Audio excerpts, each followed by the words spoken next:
Hello, this is Tara, and you're listening to Tea Time with Tara.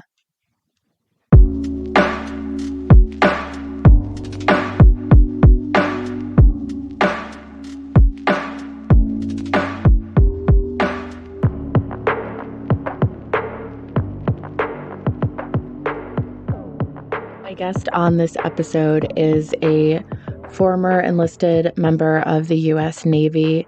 So she is a veteran of the U.S. Armed Forces and an enormous advocate for mental health in the U.S. Armed Forces. I hope you enjoy this extremely important episode.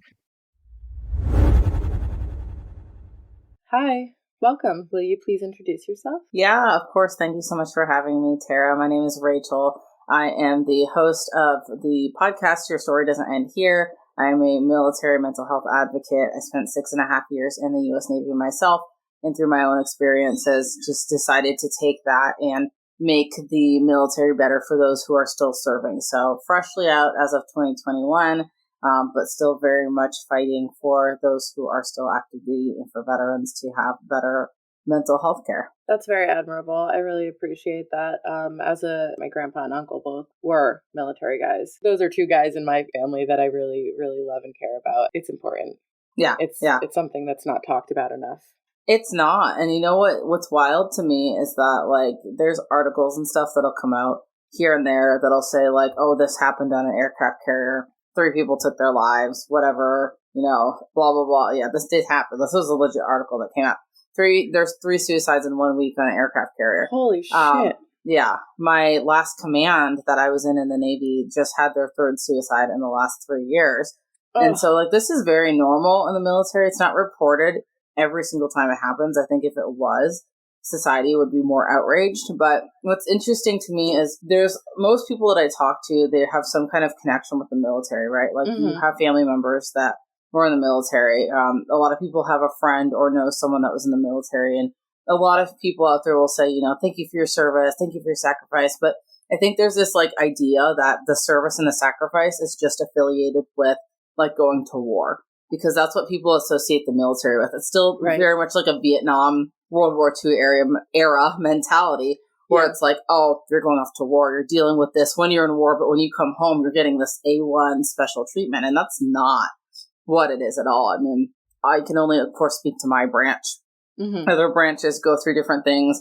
And what I found is, like, even on my podcast, the combat vets have like a completely different, like, night and day experience than what I had. I never saw combat. It wasn't my role. The Navy is very much like a support type branch in general. But what's crazy is most people that join the military have some kind of mental health issue when they separate from the military or while they're in. Not everyone realizes it. And, I've talked to people that have gone through some shit and they're like, oh, yeah, I'm perfectly fine. Because I don't think a lot of people realize it, but the support and everything isn't there. Some people can't handle it, and it gets to the point where they do take their lives. And so, when we have something that's preventable in some way where we could be saying like, hey, like, let's provide support to people, and it's not there, then to me, that's a problem, especially for an organization that like hails itself as the top of the line in leadership and healthcare and everything. There's a disconnect here. So it's like, from the outside looking in, like, I'd be curious to know, like, for you, someone that's not military, like, what your view of the military, like, healthcare system is when it comes to mental health, or like what you would think not knowing any information about the military and how it is. Well, my stepdad is also former military. And so I do know that he goes through the VA for like everything, but I don't know anything about his mental health treatment. Yeah. So what would you think? I mean, I guess like family members aside, and like if someone was to say like, what do you think, like what kind of treatment do you think that service members are getting for healthcare? I know that they're not getting good healthcare.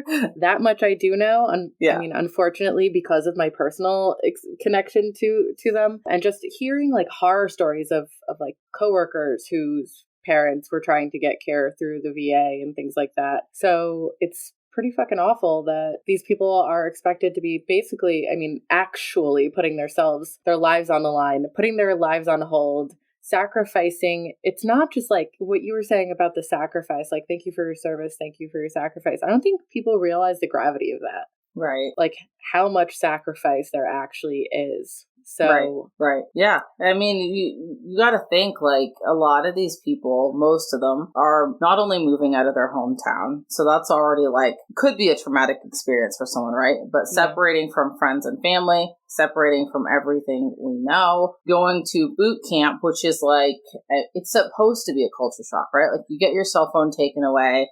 You have very, very little contact with the outside world. It's not like what it used to be or like what I thought boot camp would be. Okay. I would say that like it was a lot easier than I expected. I mean, literally like halfway through, my sister division was getting like candy from the necks, like Sour Patch Kids and shit. Like, yeah. So it's not like it was like super hardcore, right? Yeah. But there's still a section. I mean, there's still a dynamic of like a culture shock because no cell phone, very minimal contact with the outside world. So there's like 3 traumatic things all at once. And then on top of that, like people across the US are not all the same. And not everyone realizes that. Like there's some people from like the deep South that I couldn't even understand a word of what they were saying. Oh, I met somebody like that. Yeah. And it's like, what? Like I didn't know for such a long time that there were people in the US who I would not be able to understand that were born in the US, right? I was like, I can understand like someone from a different country that has an accent that maybe I'm having a hard time deciphering. My dad's Nigerian. So people all the time have a hard time understanding him because he still has an accent. But it's like, there are people in the US that I legitimately could not understand because of their accent. And I was like, what? And then, like Power from King of the Hill. Yeah, like yeah. It's like, what? Like, I just didn't know, right? Yeah. And then you have these, I mean, everyone's raised differently, right? So you have some people that were raised in areas where, like, certain racist slurs and, treating women a certain way was their everyday norm. And it didn't occur to them that, like, treating people a certain way and respectfully is, like, the way you're supposed to treat people. And so you get, like, the Midwest, the East Coast, the West Coast, the South, you're combining all these people together. And then on top of that, some of the people that join the military are not U.S. citizens. So sometimes you get people that barely speak English on top of that. Yeah, because you can get your citizenship somehow through the military. I don't know the logistics of that, but there's just so many different things hitting you all at once. Yeah.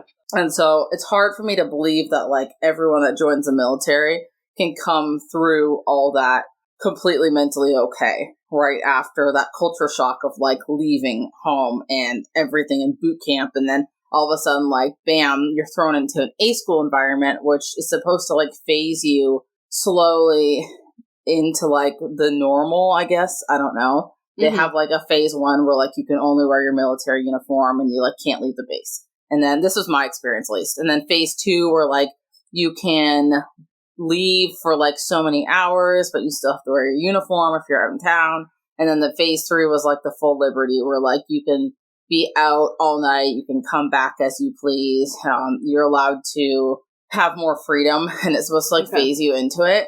But it's, like, it's still just, like, a lot all at once. And then you go from there to the fleet, which is, like, a whole other culture shock, which is, for me and my experience was, like, a cesspool of creepy men who were, like, creeping on the Facebooks of people before they showed up, calling dibs. Yeah, I mean, it's just, like, gross. Culture shock after culture shock after culture shock. And it's, like, I find it so hard to believe that everyone that's going through this is really, really okay. I think a lot of people find their coping mechanisms, and you see a lot of alcoholism in the military. A lot of people are smoking. There are some people that do drugs. They're just very, very, like, they, like, are very, like, obscure about it.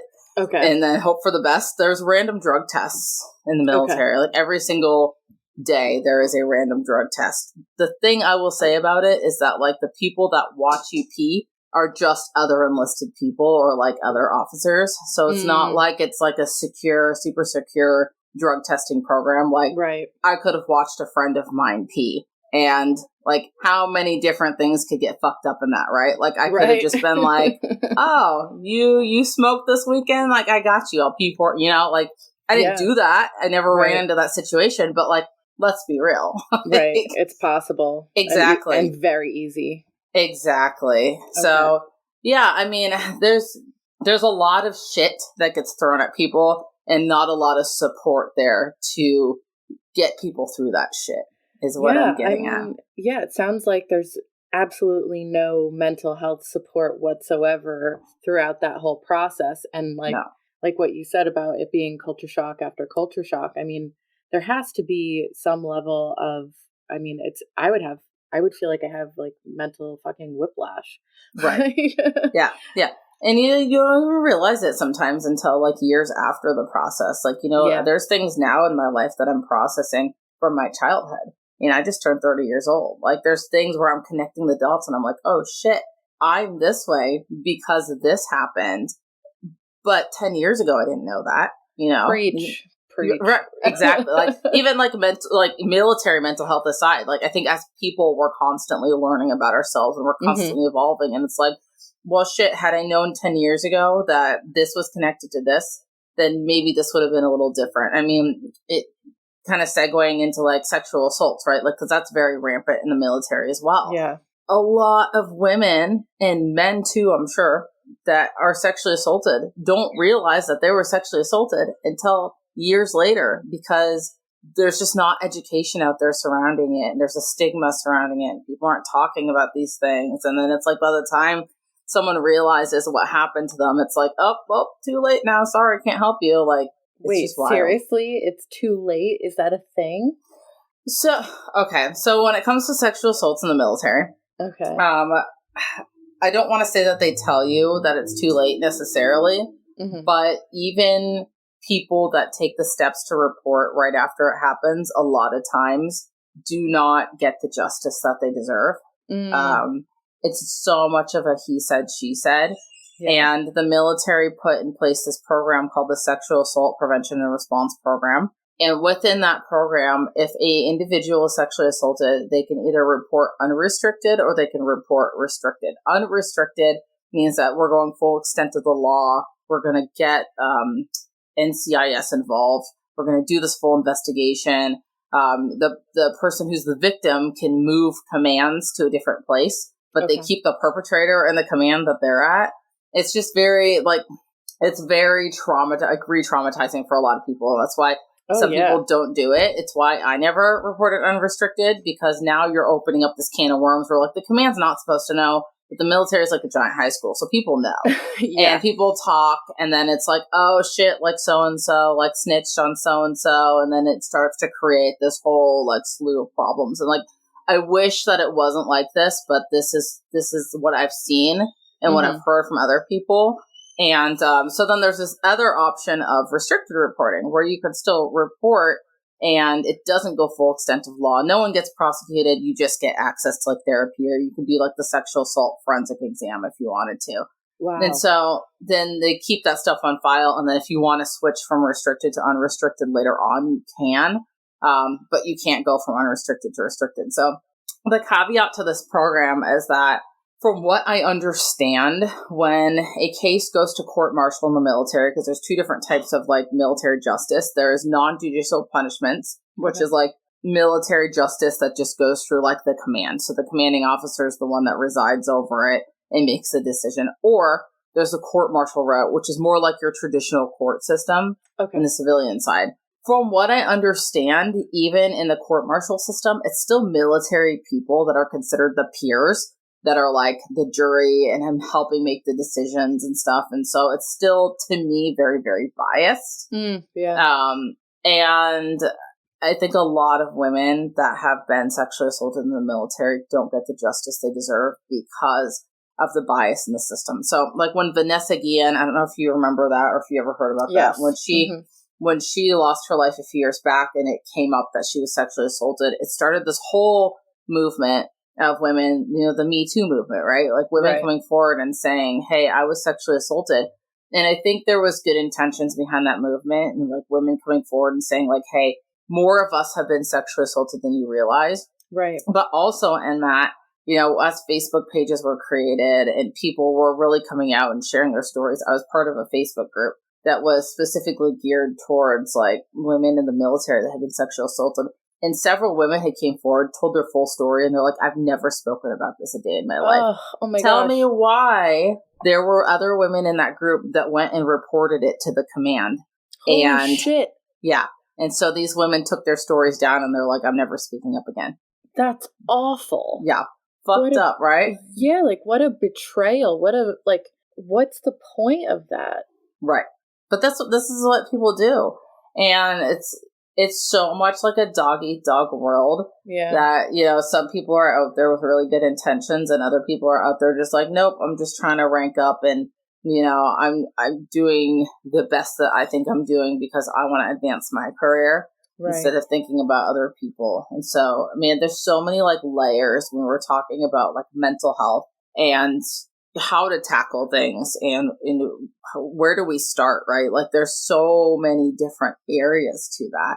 One of the areas that I am working on specifically, I started a petition a few years back to try to like actually change the military itself. I gave like a 3-page Word document to the highest enlisted member of the Navy, the McPon, and I gave him a 3-page Word document outlining like things that could help make mental health better now, things we could implement 5 years down the road, long term. And I was like, here you go. Here's some stories from people. This is what's happening. My petition is still out there. It has like 1,300 signatures. I got a response from him. I think he just responded just to respond, to be honest with you, because like nothing else really happened.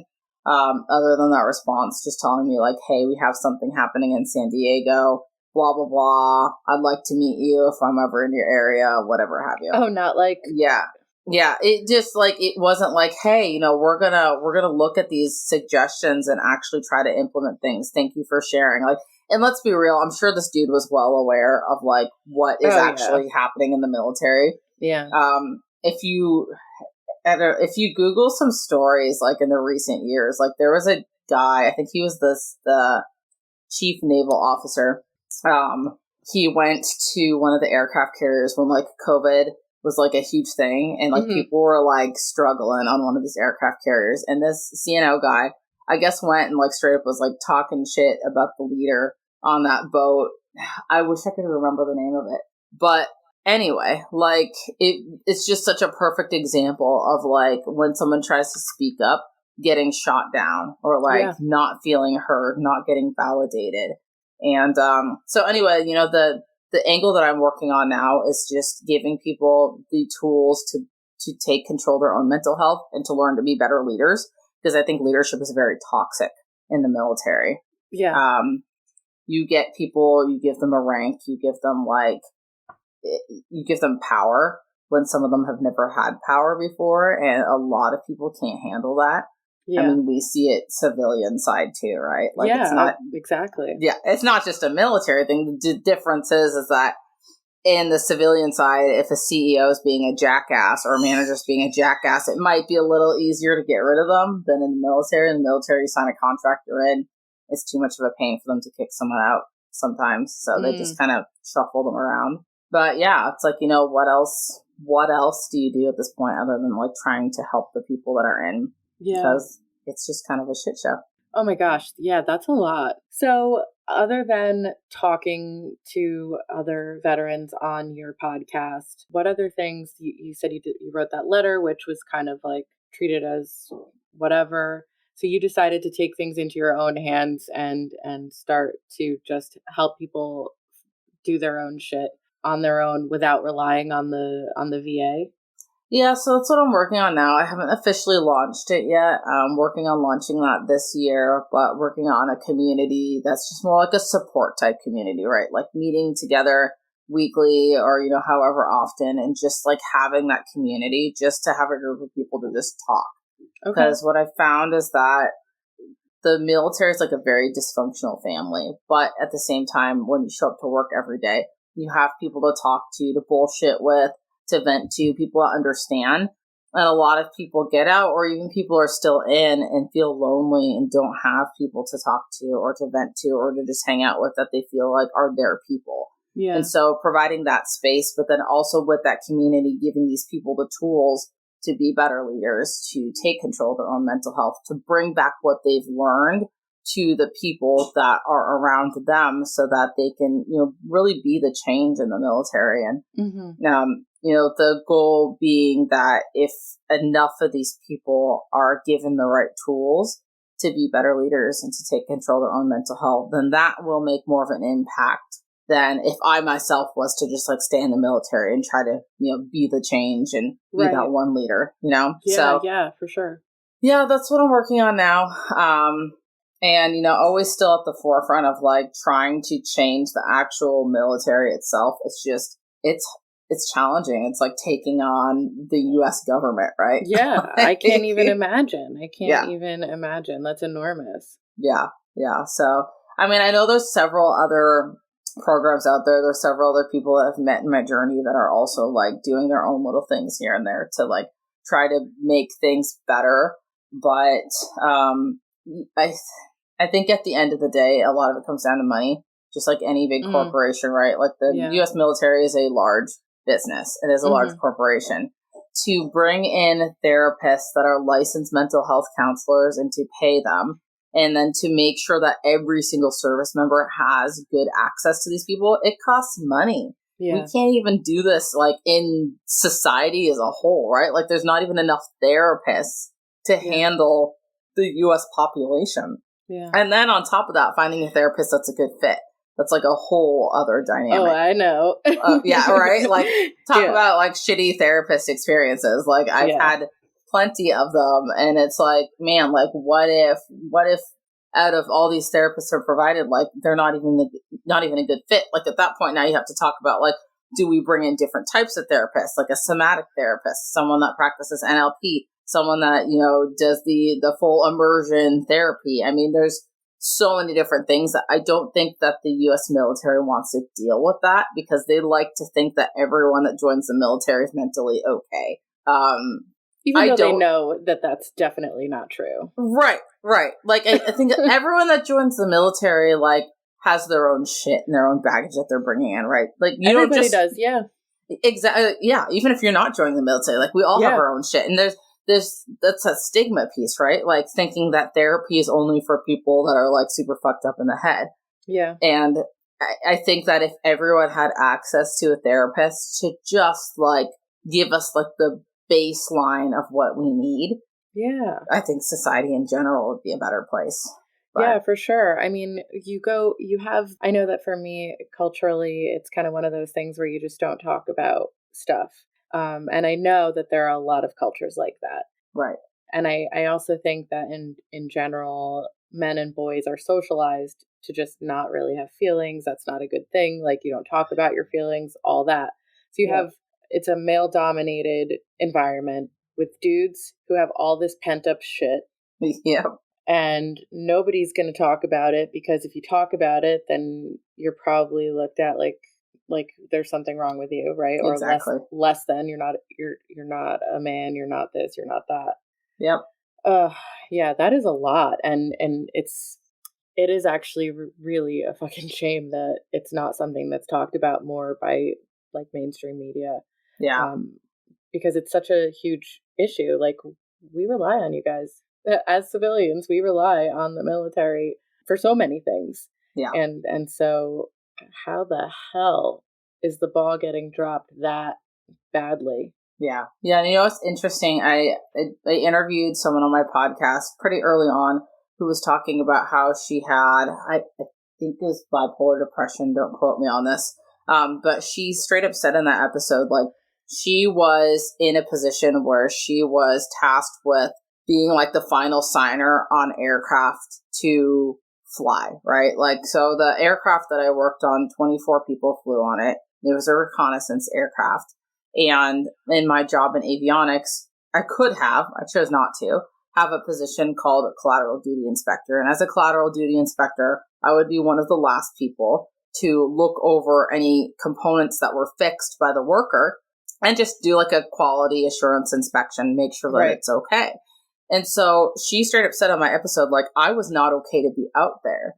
and they knew that I was not okay to be out there, but they needed me because they didn't have anyone else. And so she was like, I literally was in a position where I was signing off on aircraft to fly and I was not okay.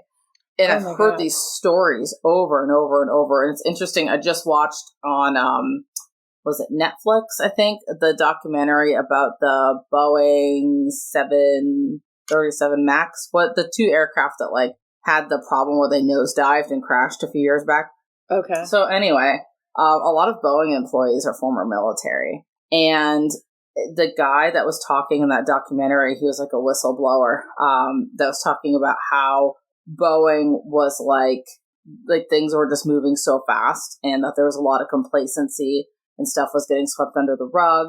And it brought me back to my time in the military because like, I'll tell you, when I first got to my very first command, it was an intermediate level command. So that what that means is that we worked on the components, like the big components were pulled off of the aircraft and they were brought to us and we tore them apart, fixed them, worked on them. When I first showed up to that command, you're supposed to use what's called a pub. So it's a publication. It's a book that tells you how to work on every single like piece of that component. Okay. And you're supposed to follow it to the T every time in order to prevent errors and mistakes. When I was trained on that component, they didn't even like open the pub. They're like, oh, this is how we do it. There was a corrosion inspection that we did. So they'd come in, they'd be like, oh, this is the corrosion inspection. This is what we do. I'm like an E2, so I don't know better. I don't barely know what a pub is. I'm just following what the guy tells me to do, right? Right. And so I'm like 6 months to 7 months in, and I'm noticing they're like, well, every time QA comes in, make sure you have the pub open. And I'm like, I don't even know how to use this pub, much less to know what page to open to. And if they ask me questions, I've never used this to work on this piece of gear, so I don't even know what I'm looking for to answer their questions. And so, everyone's working very complacently for this period of time. I don't know how long before I got to that command that they were doing this. There was one guy that had been there like 4 years. And I finally like opened the pub and I was reading these instructions and I was like, hey, this doesn't even match it. Like, what is this?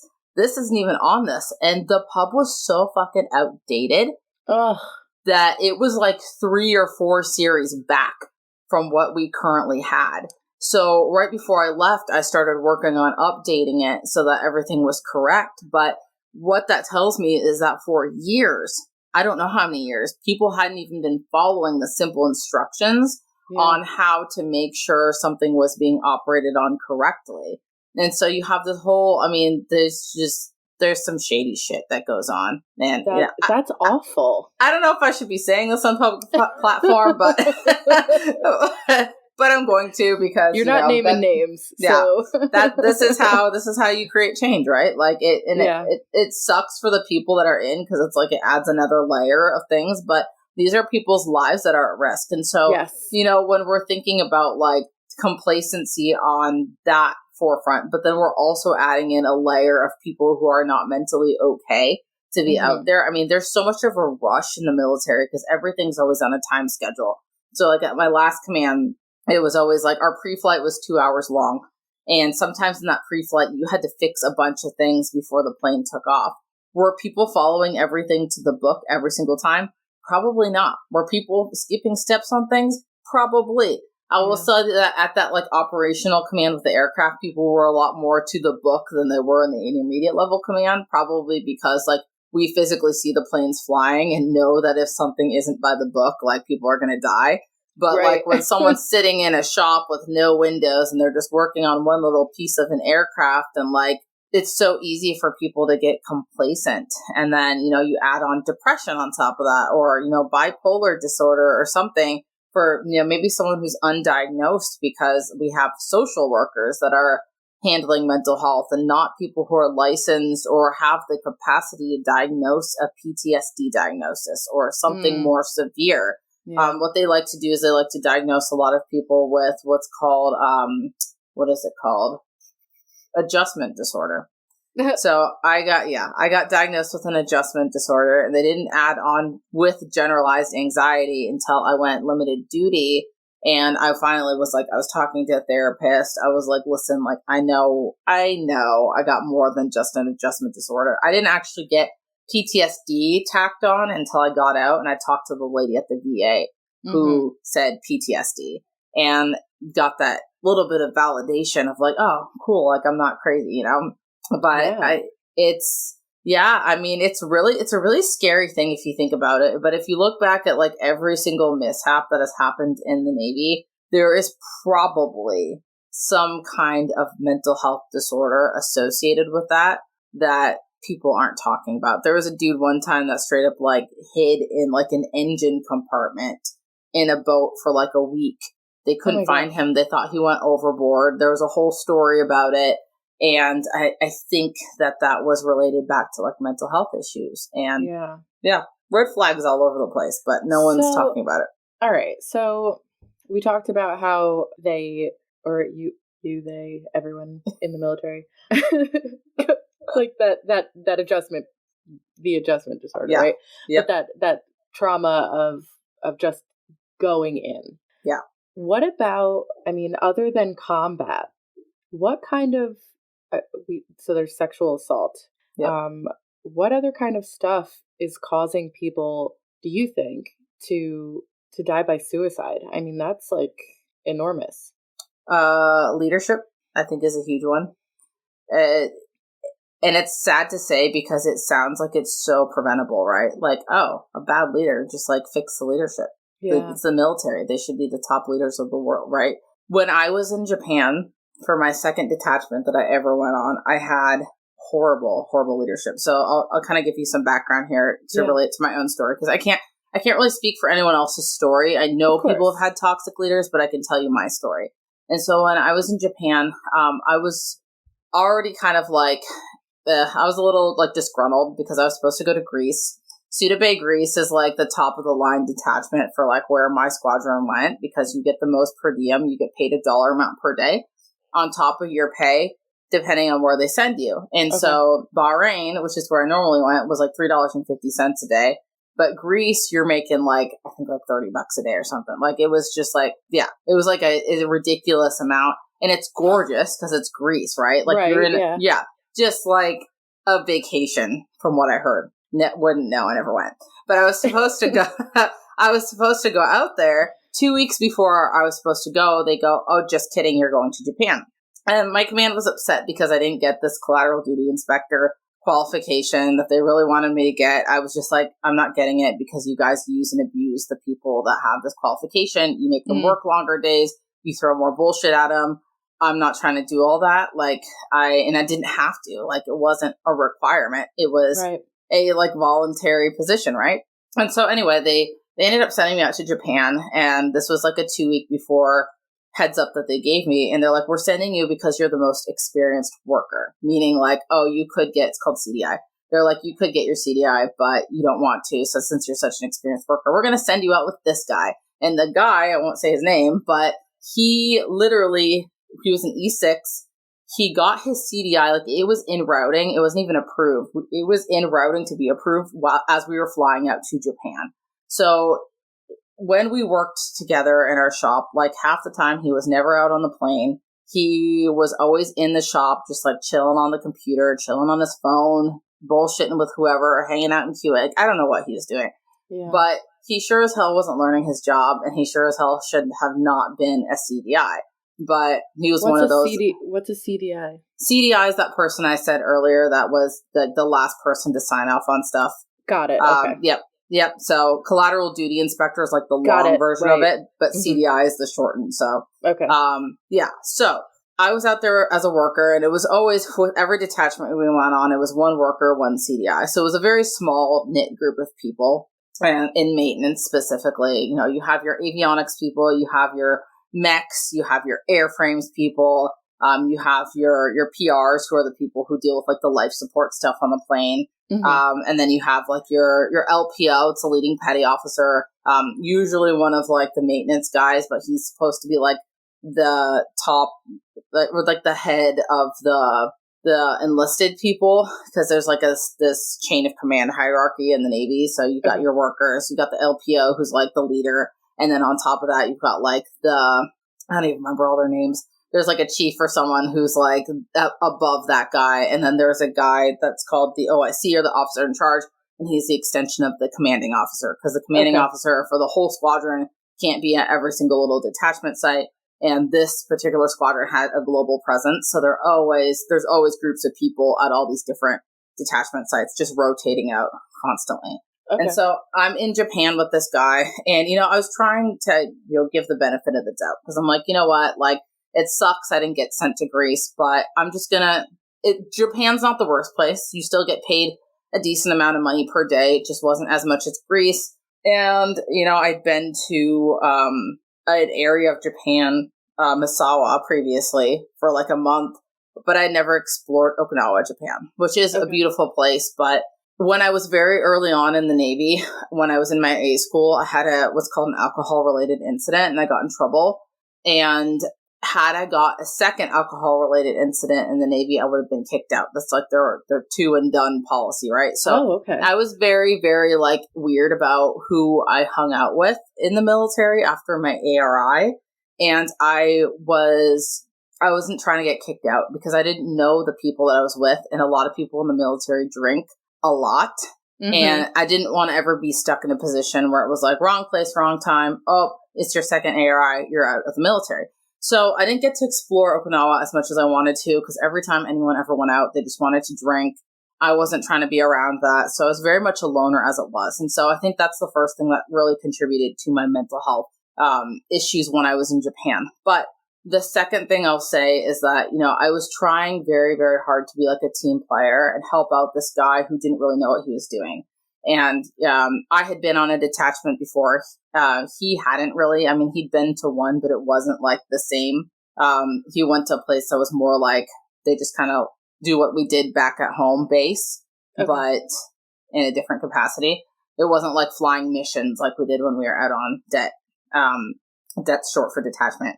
And so anyway, he was just very like abrasive, and he didn't want my help like that. And like, he was very like power dynamic kind of guy. And, one thing that I noticed when we were back at home after talking to other women we worked with is that he just like, he treated women very differently than he treated other people. He would talk shit about his ex all the time in the shop in front of like lower rank, like E1s that had just joined the military. He would like go out of his way to like, when he was our LPO of our shop, back at home, he would like come in the morning, be like looking at the stock market and sports and stuff. Meanwhile, like all the lower enlisted and the women are going around and they're getting ready for the morning meeting. He was just very like made it a point to act like he was better than the people around him. Sounds like a complete arrogant prick. Yeah, exactly. And so, but then he got upset if like I was like busting my ass and trying to like get some shit done, and he wasn't part of it or didn't look like he was part of it. Like I remember one time. Part of it. Right. So like in the morning when we would go out for pre-flight, me and the in-flight technician, we would go out to the plane and we'd start getting ready, and we'd have to walk out there out on the flight line. Sometimes we would drive. We had these vans, and he would just be like chilling inside the hangar, just like bullshitting with people, and he wouldn't come out to the plane. And then he would come out when he felt like it. And like, it just like, it was not a cohesive working relationship. Right. And so it got to a point one time where like, he was just being very like, he was talking at me, and when people make those voices like, like he's talking to me like that. And I like snapped on him, and I was like, you will not talk to me like that. That's disrespectful. And I'm not a confrontational person by any means at all, but I had lost it. Like, I was just so sick of like working with this guy that was so incredibly difficult to work with, and trying my hardest. And I told him, well, first of all, to back it up a little bit, I snapped on him in the maintenance office in front of like the OIC, which is very frowned upon because, that's the highest ranking guy in the group. Yeah. And so like this our LPO takes us outside. He's like, let's take this conversation outside, because this, I'll be the mediator here. And so, I'm standing here with this guy in front of me, and I'm like, hey, these are all the things that upset me. Like, this is what I find wrong with our working relationship. And, he told me what he was upset about. And I was like, you're right. Like, I shouldn't have been talking shit to other people in our group about you. I'm sorry about that. I was extremely upset about the way that you were treating me and the way that we're doing things. But you know what? I will try to be more aware of what I'm doing, and I'll try not to do that. You know what his response was to me when I told him all the things that I saw wrong with him? Mm-hmm. He goes, I just don't see it. That's all he said. Oh my God. So then this other guy, the LPO, who's standing there, he's like, well, I mean, he's like, I do see you do this and this. And he goes, yeah, I just don't see it. No apology. No, hey, you know what? I don't see it, but let me try to be more aware so I don't do this. Nothing. So from that point forward, if it was pre-flight, I did my part. I sat in the back of the plane. If anyone was like, hey, I have a question, could you come check this out? I said, go talk to him. I said, he wants all the power. He wants to do all the shit. Go talk to him. I'm not doing a damn thing unless he tells me to. But, you know, I will say that, like, one thing that I recognize about myself is, like, when I'm in a state of depression or I'm feeling a lot lower, that's when I start to sleep in a lot more. I start to, like, give a fuck less about what I'm doing. And what I noticed about myself in Japan is that I was starting to fall into this pattern. And so I was starting to, miss because where we lived was down the street from the hangar. And so we'd have to wake up at a certain time, meet each other, drive to the hangar. And I was starting to wake up late. I was starting to, not hear my alarm. My body was starting to like shut down. Ugh. And I brought it up several times to people that, hey, like, I'm not okay. I'm not in it. I don't know. Maybe I wasn't saying it the right way. I don't know. But mental health very much is joked about a lot in the military. And I think it's a coping mechanism for a lot of people. And I think that people joke about suicide and mental health because they're uncomfortable with it and they don't know how to talk about it. Yeah. And so, I would bring it up. No one would do anything. And, it got to a point where I remember like one time so on the nose of the plane, we were working on a component on the nose of the plane and we chained the plane down to make sure that it didn't like blow away or anything at nighttime. Mm-hmm. So we would put chocks in the wheels, we would chain it down. And then depending on how windy it was, we'd put so many chains on. So, and I don't know if this is triggering for anyone, but I'm just going to give a disclaimer, but I had the chains literally wrapped around my neck and I was like leaning forward and I was just kind of like testing the waters. Right.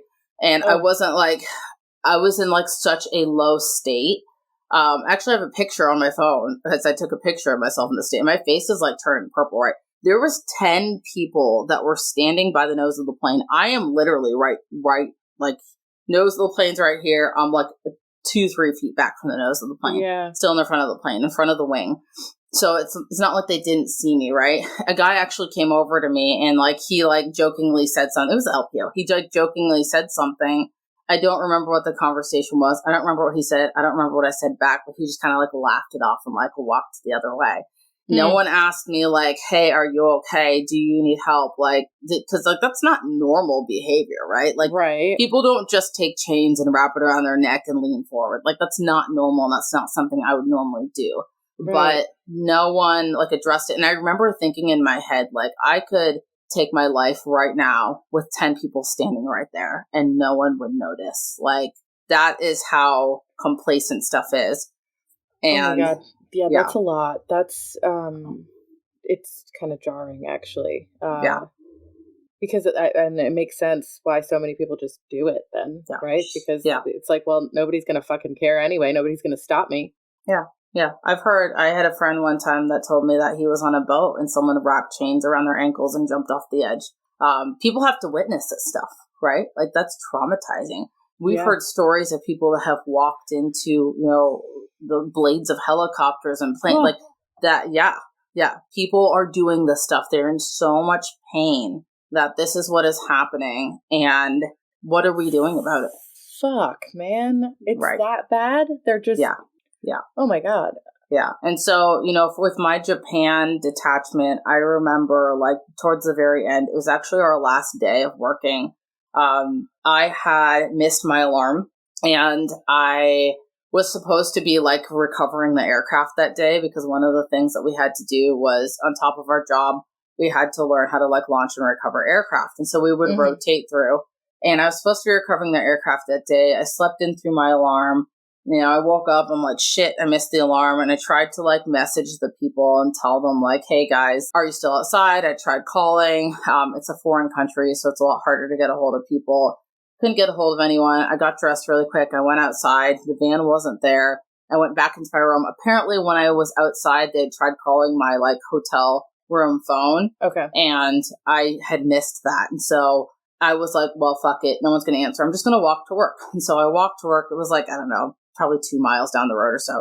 I still made it in time to catch the plane. But instead of, and this is one of the things that bothers me the most about the military, and I brought it up to my leadership when we got back home from Japan, I got written up that day for showing up late to work. And the guy that wrote me up was the guy that was my CDI.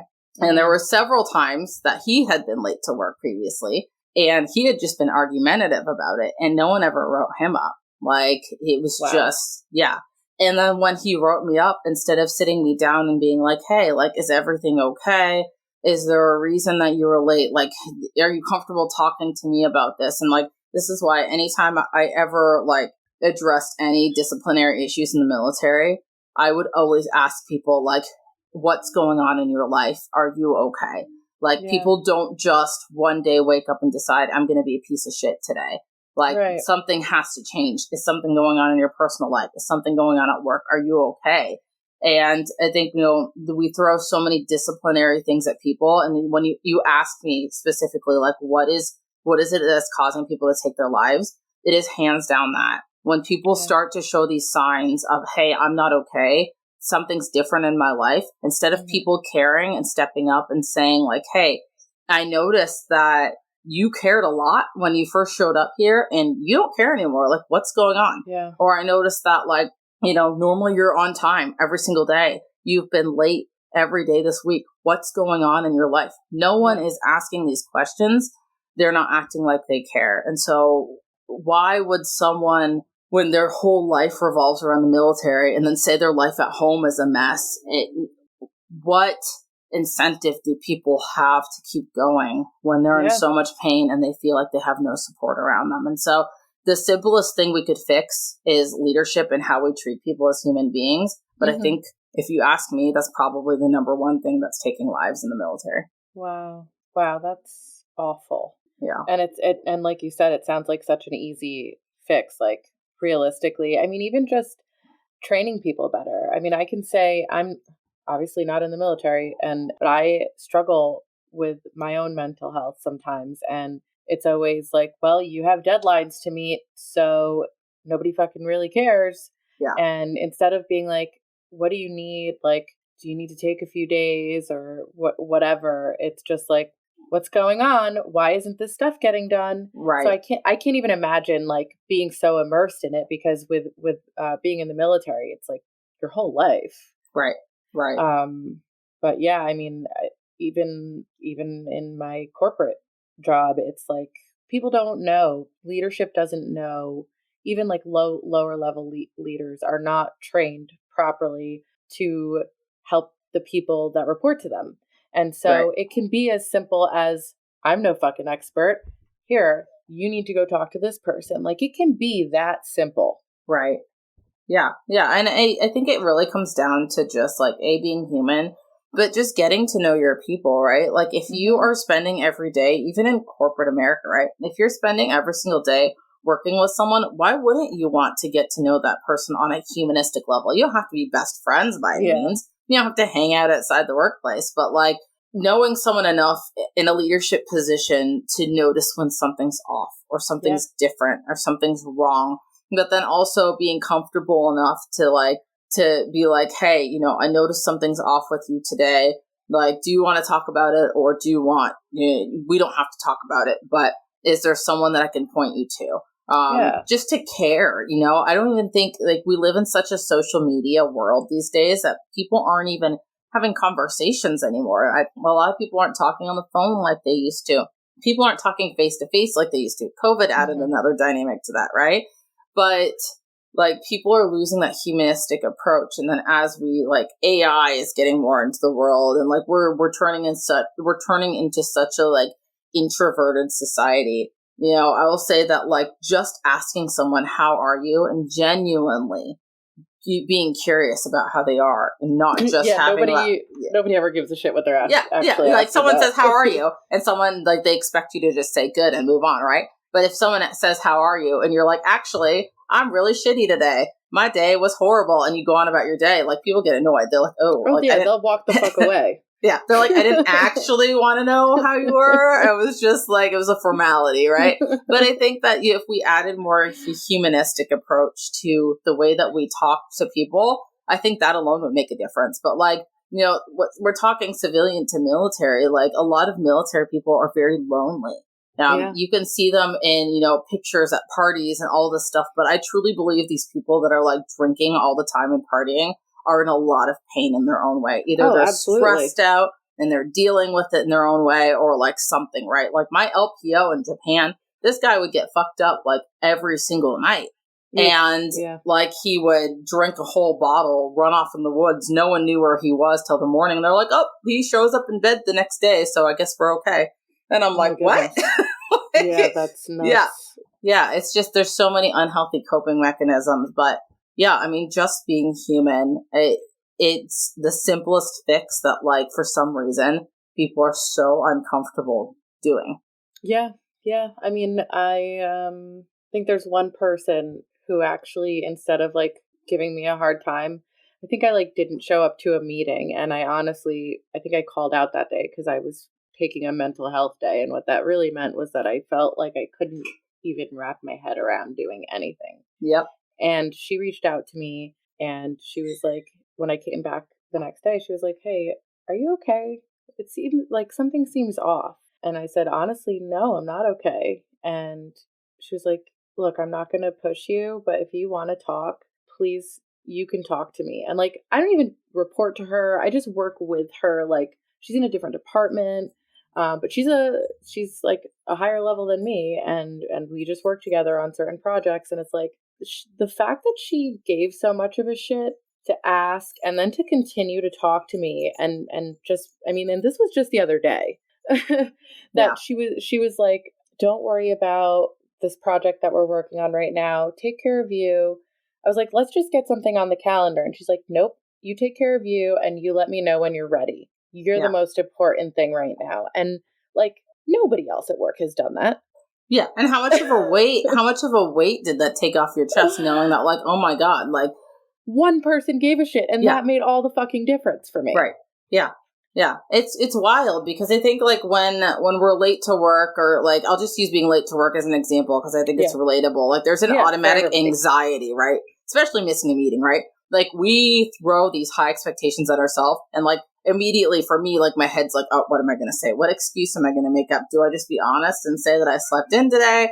Do I like say, hey, I'm really depressed right now. I'm struggling. Like, what do I tell these people? And that's like, now there's like all this extra overwhelm on top of being late to work. And then when you get to work now, it's like, oh, I'm behind. And now everyone's looking at me weird. And like, for me, at least my mind is racing, right? Oh, and so when I have someone that just says, it's okay, slow down, do what you can. It's like, oh my gosh, thank you.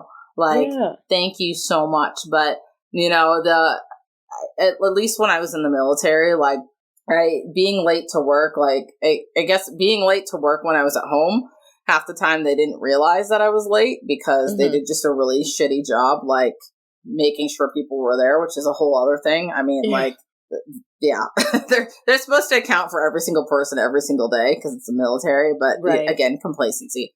That doesn't happen. No big deal. Right. Yeah. But yeah, I mean, I just think that like recognizing these things, being humanistic, and then like you said, like just knowing that one person cared enough to be like, hey, it's okay, take care of you. It makes all the difference in the world, and realistically could save someone's life. Because let's be real.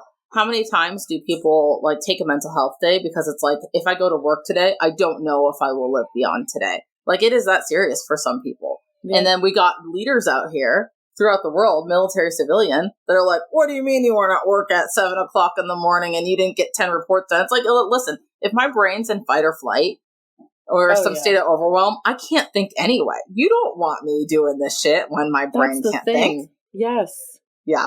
Totally. Yeah. I get it. Okay, we're back. Where were we? Crap. I don't remember. Well, that's motherhood for you, isn't it? Right.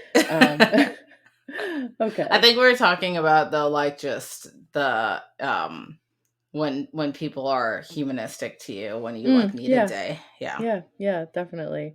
I even, oh God, I feel like there are so many different things that I can think of that people could do to change, like even just for with your coworkers, like, and I'm sure in the military, if people weren't so focused on climbing the ladder, climbing up in the ranks, like they would probably be a little bit more kind. Like a little bit of kindness goes such a long way. It's so true. It's true. And if one person were kind to one person every single day, like, that alone would compound so much more than we know. Yeah. But we think about how many people are just like walking around just like triggered and upset and, you know, angry all the time, and someone's angry because someone treated them a certain way, and like that compounds, right? Like, think about if we just took it the opposite way. It touches everybody that that person interacts with.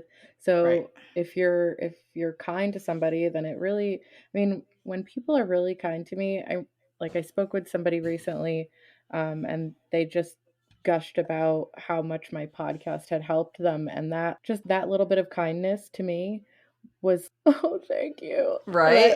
I was like ready to cry, and then it changed the rest of my day, you know, for the better. And so it doesn't even have to be anything that big. Just being nice to people. So fucking easy. Oh yeah. So simple. I agree. Is there anything that you want to leave the listeners with before we end? Yeah, I mean, just what we said. Be kind to people that you meet. Know that how we present ourselves to people, how we treat people, could impact the entire trajectory of someone's life. So I think if there's anything that I could leave people with today, it's just take care of yourself. Always take care of you, because you matter. Mm-hmm. And then, you know, be kind to the people around you, and it really will change the world if every person could just do those simple things. Yeah, absolutely. I couldn't agree more. If you're kind to other people, they're going to be kind back. Thank you, Rachel. Thank you so much for having me, Tara. It was a pleasure. Apologies for the random interruption at the end and the fussing. My daughter woke up right around the end of when we were recording, and so I held her on my lap for a couple of minutes while we wrapped up. So that's what I meant by mom life, and was like, where were we? I hope that you enjoyed this episode. I hope that you learned something. I think that the biggest takeaway as civilians and how we can support our armed forces is to support Rachel's podcast so that people's stories get out there, as well as signing her petition. I'll be sharing her link tree in the show notes. And just generally, I mean, I'm sure that we could reach out to our own state representatives. This shit's so important. Nobody should be enrolling in the military and then be suffering the way that they are suffering. There's no reason for this to be such a secret. It's not okay. Next time that you say thank you for your service or thank you for your sacrifice, I really hope that you keep all of this in mind. As always, check out my Instagram, teatime.with.tara. On my Instagram, even if you don't have an Instagram, you can probably check it out through your browser. And that's where my link tree is. But for those of you who are too fucking lazy to check that out, my link tree is linktr.ee/teatimewithtara. I have been really struggling with keeping up because I had some microphone issues. I had a couple of guest episodes actually recorded, and I think it's my mixer, because I've been troubleshooting what is going on with my sound, and I think that my mixer's fucked up. So I lost 2 episodes that I had recorded. Thankfully, I was able to get one rescheduled right away. I have another one that's already on deck, recorded and good to go. And I'm pretty booked up from here on out, right through February, I think. And more people to come because I've got phone calls scheduled every week, several times a week. It's really awesome that so many people are willing to share their stories with the world. I'm really grateful that so many people are trusting me to be the person to do that with. If you haven't already, obviously subscribe, like, rate, all the things that I'm always asking you all to do. And if for whatever reason you feel like you need support, please reach out, do some quick Google searches, talk to someone, and when in doubt, reach out to me and I'll do my best to connect you with whatever resources you might need. Thanks for checking out Tea Time with Tara. Stay tuned and stay weird.